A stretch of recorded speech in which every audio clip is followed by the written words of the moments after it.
येनखाः येनखाः येनखाः येनखाः येनखाः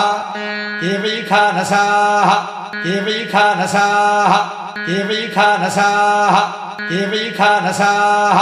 केवैखानसाः येवालाः येवालाः येवालाः येवालाः येवालाः केवालखिल्याः केवालखिल्याः केवालखिल्याः केवालखिल्याः केवालखिल्याः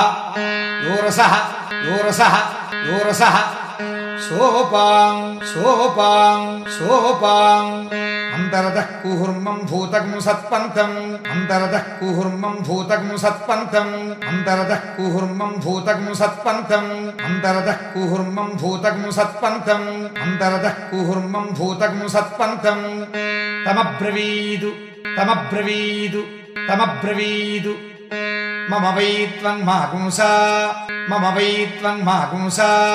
मम वै त्वं मागुंसा मम वै त्वं मागुंसा मम वै त्वं मागुंसा समभूदु समभूदु समभूदु